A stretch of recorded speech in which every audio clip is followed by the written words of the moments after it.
Hi guys, it's Chala from Crafting Through the Chaos of Life. Thanks so much for joining me for another video. Today I am doing a scrap and stamp word challenge for random acts of cardness. That's a lot to say. And my word is watercolor. And I thought it would be really fun to do a watercolor technique of leaf printing. It's perfect time of year for all the beautiful leaves, and I thought it would be fun to incorporate them into our cards. Now, the paper that I'm using today is just some Canson XL mixed media paper. I wanted to use a mixed media paper instead of just a plain watercolor paper, just in case I want to do some stamping over top. It just takes the stamp and ink just that much better.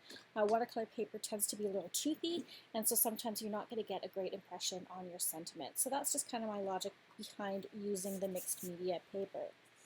Alright, to get started, I don't think I'm going to wet my piece. That will cause a lot of warping, and it's not like watercolor paper where you really need to saturate it if you want to do the wet and wet technique. And because we're doing printing, I think I want to do wet on dry just to give a little more texture and detail to our printings here. Okay, so the watercolor I am using today is the Grumbacher watercolors. Nothing too fancy, just what I have in my palette. The colors I'm going to be using are alizarin crimson, burnt sienna, and yellow ochre. Okay, so these three main colors here, I think that's what I'm going to stick with just for the color palette. And let's get started. So the first thing I want to do is I do have a couple different types of leaves. I sent my son out on a scavenger hunt and he came back with these for me. So he brought back some kind of wetter leaves, so ones that are still have moisture in them, they're not crunchy. So he brought me these three, which are kind of neat. I like the edging on them. This one might be quite nice, lots of detail. Veining on the back of that one. And then he brought me a couple more that were just a little bit drier. Well, this one actually is quite moist or wet yet. These two here are a little bit drier. They're not quite crunchy, but you know, they're on their way. They're not as kind of wet as these. So let's start off. I'm going to pick a couple leaves here. Let's see. Let's start off with this big guy. He's got some great veining on the back, and we'll see how well he does. So I'm just going to wet my brush, and I'm going to pick up, I think it would be nice if we use the burnt sienna. So let's try that. I'm just going to mix it up a bit. Now I think that you need to kind of play around with the consistency of your watercolor, what you want. If you want more of a thicker paint or a more watercolor look, I think I want to go for more watercolor look, so like more of that transparency of the paint. So I'm going to just kind of wet that down a bit more, and then I'm simply just going to move that up a bit. Just paint the back of the leaf, so you can see that. And I'm just using that with a flat brush. Okay. And then what we want to do is just simply take the leaf and position it on our paper, and we'll just place it down and press. Let's see what kind of imprint we get. Pull that up. Look at that, that is beautiful. And I just realized I do not have my microphone plugged in, so let me go ahead and plug that in. You'll probably hear a nice change. Okay, hopefully I'm a bit clearer for you guys. Sorry about that, just realized that the microphone was not plugged into my computer, so that would not be good. Okay, so there's one. Let's try, I really like the detail this has got. I actually like the puddle here too. I think that's going to be quite nice once it dries. Let's go on to a little bit of a drier leaf, and we'll see how that does. I'm just going to move these other leaves out of the way. I'm going to rinse off my brush. And then I'm going to go into that, I think I want to do the alizarin crimson for this. So again, just kind of mixing up the paint. I let my paints dry out and then I just reactivate them with water. That seems to be the best for me. We'll go ahead and paint the back of this one. I love, love, love this color. And it's really interesting. The paint is really beading up on the back of this one compared to the wetter leaf, or the, you know, more moist leaf. So I know some people have an aversion to the word moist, so I apologize if you are one of them. I'm going to paint the stem on this one as well.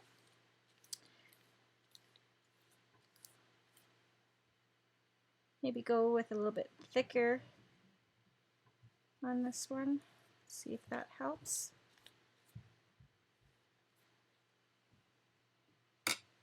Okay, and let's put that one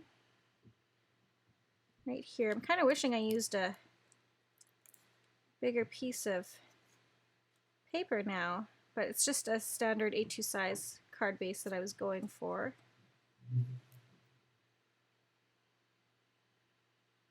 Let's see that one. That's pretty too. Rinse off my brush again. And I'm going to pick another leaf. I really like the shape of this one. I'm hoping that we can kind of get that. Now this is a little bit drier. It's not as, I guess, kind of wet as these leaves are, but it's not as dry as this one. It's kind of in between. And I want to use the yellow ochre for this one. Just kind of figure out which is the back and which is the front. And mix up that yellow ochre. This one's much thicker.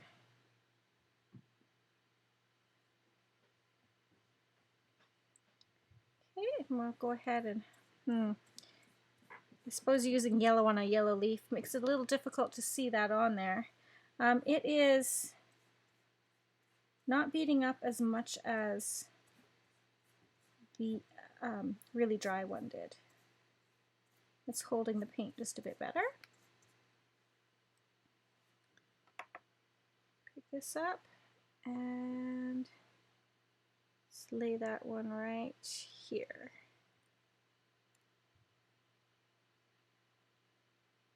You may want to put a piece of paper over top just to press this down if you don't want to get any ink transfer onto your fingers.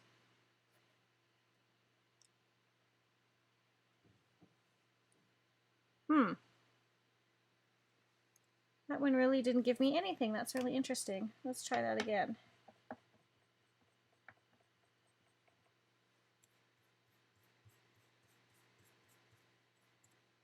I wonder if I put the right side down.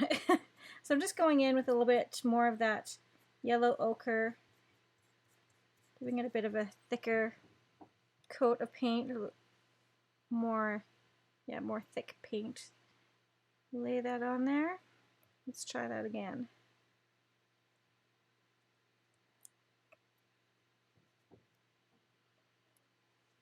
Oh, that's pretty. Yeah, that's really nice. You can even do second generation. Let's see what that gives us. Just a little bit there. Okay, I'm going to come back in, I think, with, let's try this one. And I want to come back in with this color here. So that is the burnt sienna. So let's come back. And this leaf is a little more fuzzy, so that'll be interesting.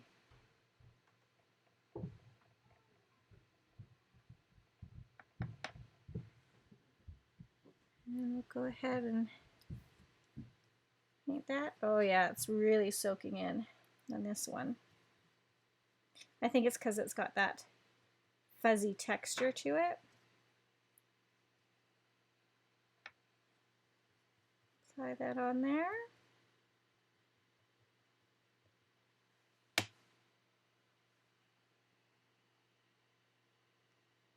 And then press it down.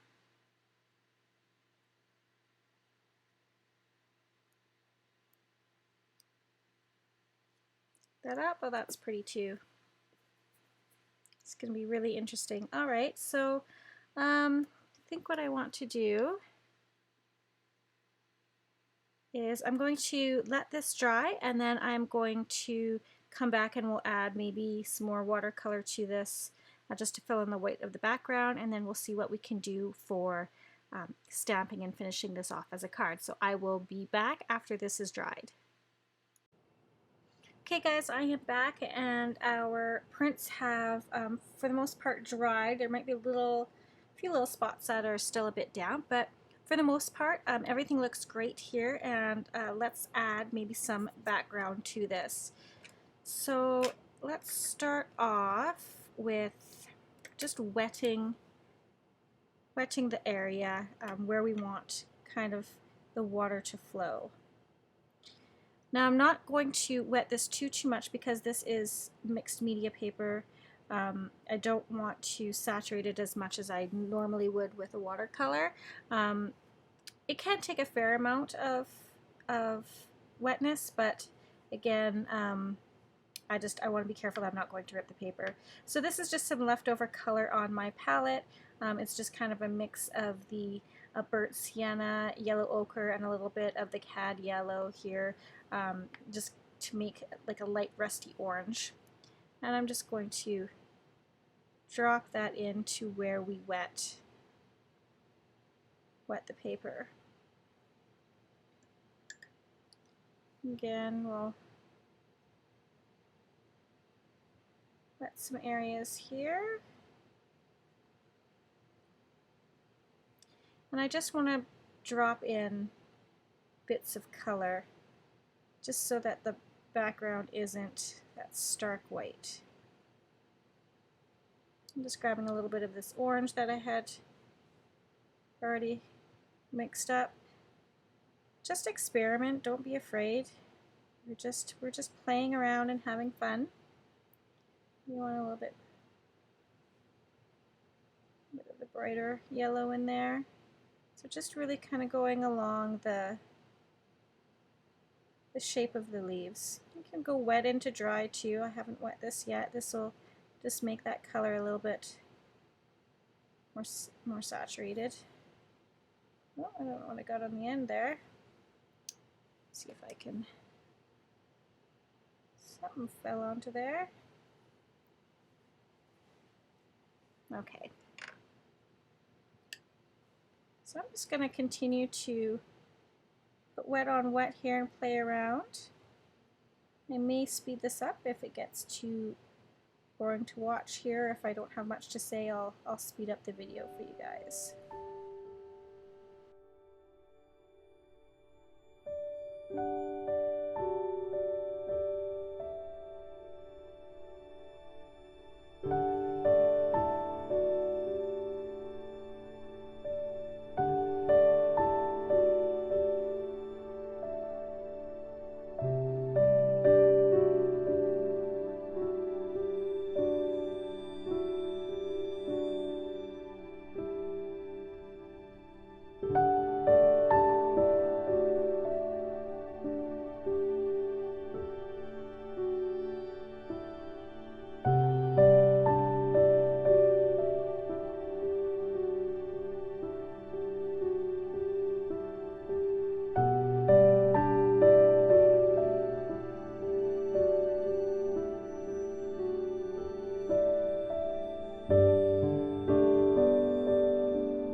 So what I'm doing right now is I am just softening some of the edges. I'm adding some darker tones just kind of right next to the leaf just to give it a bit of shadow, and then kind of softening out the edges to have it blend out, just so there's no hard lines with the watercolor.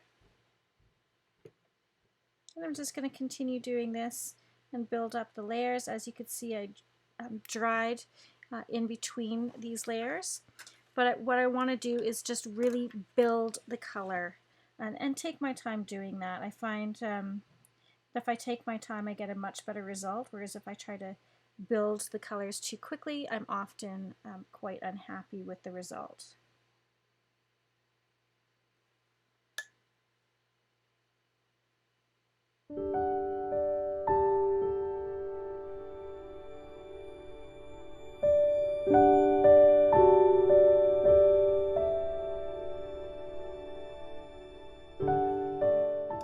Okay, now I'm just going to use this kind of angle brush. It's a 1/4 inch angle shader, and I'm just going to use it to just really pronounce more of the edges of these leaves. And I'm going to be coming in with, I've dried the paper considerably. There might be a few little damp spots, but I'm coming in with more of a dark color and just being more kind of deliberate, putting in where I'm putting in the paint, the watercolor, just giving it just a little bit more of definition around the edge there. You know, watercolor is supposed to be loose. I understand that. I have a hard time kind of letting go and letting watercolor be as loose as I should, but I feel like just giving it just a little bit more definition just seems to really help pop out that image of that leaf just a little bit better. I'm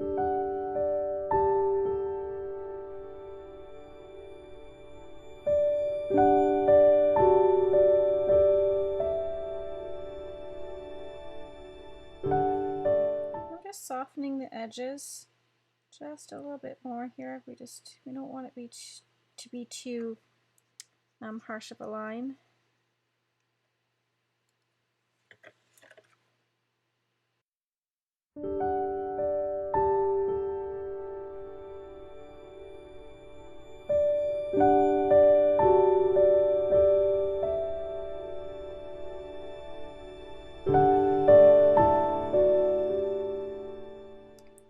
Okay, I think I'm pretty happy with how that looks so far. I'm just going to go ahead and dry it up, and we'll see what we are left with. Okay, so everything's dry, and now it is the moment of truth. I'm going to release my tape here. Now this is a low tack tape. You can use purple tape. Just remember, even if it's low tack tape, just take your time in peeling this off just in case so it doesn't rip your paper. This is always the best part for me. I love just kind of seeing the magic of the image unfold, especially with that white border. Once you get that tape away, it looks so pretty. Now we've got a little bit of warping with our paper. It's not too bad. One of the ways that you can get rid of that is if you have a die cut machine. You can just put it in between two layers of the dies, of course without a die in it, and run it through your die cutting machine, and that can help to flatten it out a bit.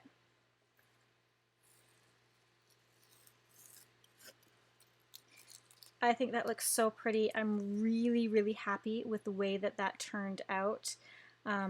Just from a point of view of how I want the card, I really like it this way, this landscape way, so I think we're going to go with that. Alright, for a sentiment, I was playing around with maybe stamping a sentiment on here, but I think that maybe it might get lost just blending into the background. So what I went ahead and did is I found a thanks die that I have in my stash. You can use whatever. You can use thank you, you can use hello, whatever you like, but I like this thanks one, and I die cut it 3 times from some black cardstock just to give it a bit of dimension. And then I think I want to adhere that right on here like this. Before I do that, I am going to get this adhere down to my card base. Now to glue this little sentiment together, I used my art glitter glue. I love the fine precision tip that you can get for it. That gives you control, especially on small die cuts like this, it gives you just that much more control over where you're putting the adhesive. Okay, this is, like I said, is a standard A2 size card base. This is 120-pound cardstock. It's a cardstock that I really like, and I get it from Amazon is where I get that. So see, I'm just going to grab one of my erasers here. The adhesive just kind of got left behind and is just grabbing some things here. Now the only thing I didn't do that I kind of wanted to do, and that was give this a little bit of splatter, but that's okay.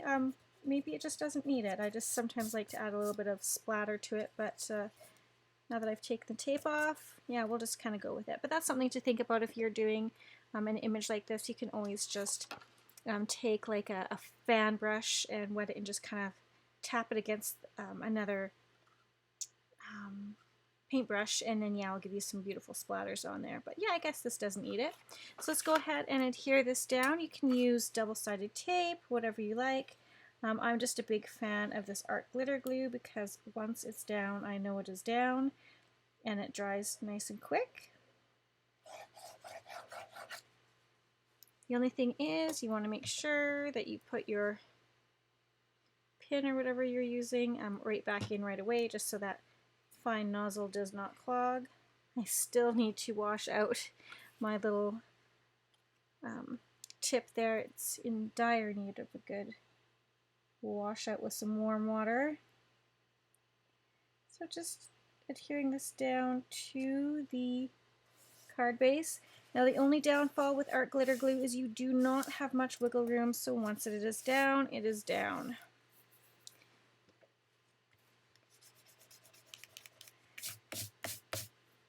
All right, I think that looks good. Now we're going to go ahead and use that art glitter glue. Oops, my little charm came off here, that's okay. And I'm just going to use some tweezers just to hold it.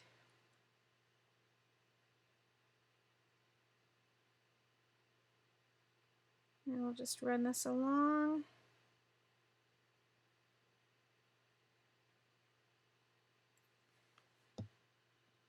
And then I can use the tweezers to help me adhere the sentiment in place where I want it. I think that looks good. I kind of like it hanging on to that white border just a bit.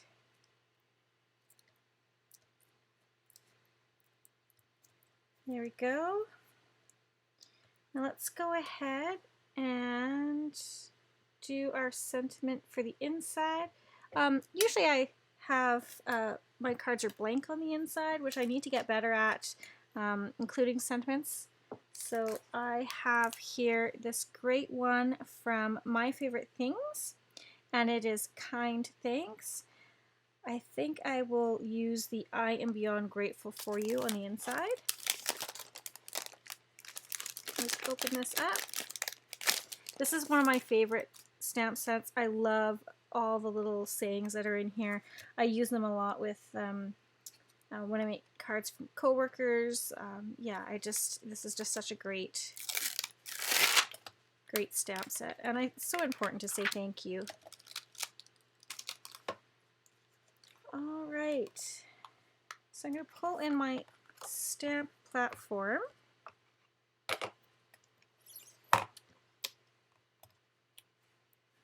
And we'll just get it tucked inside.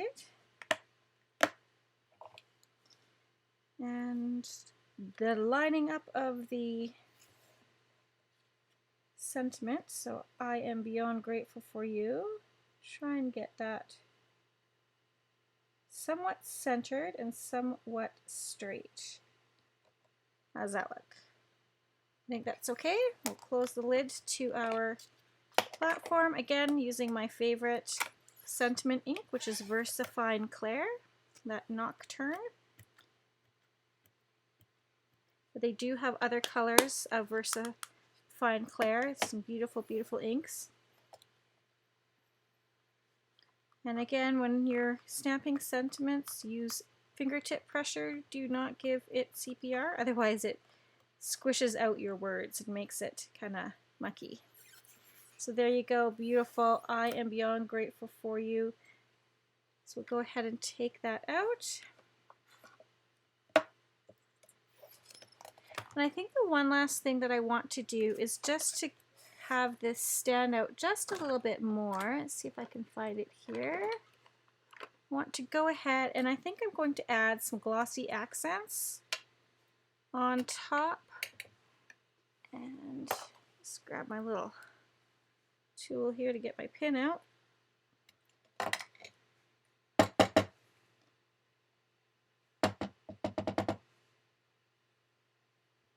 I'm just going to,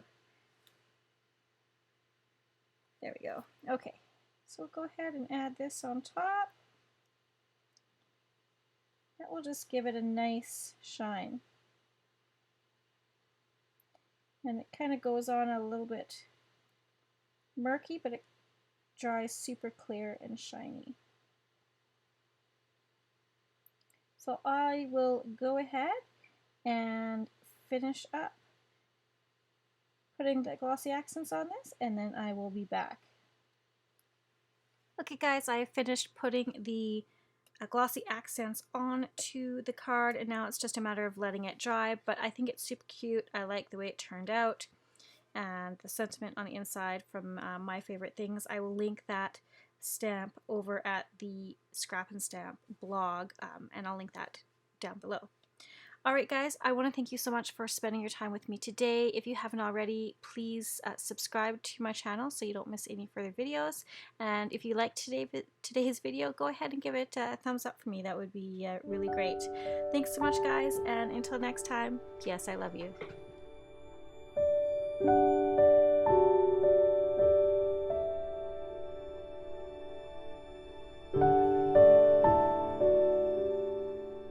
I just want to thank you so much for spending your time with me today. If you haven't done so already, please go ahead and hit that subscribe button. If you're looking for specific materials that I've used in today's video, go ahead and check out the links down below. As well, I'd really love it if you sent me some snail mail. I'm always interested to know what you guys have been up to and what you've been creating, and I'd love to share your cards on my next video. Thanks so much again, and I hope you guys have a wonderful day. P.S. I love you.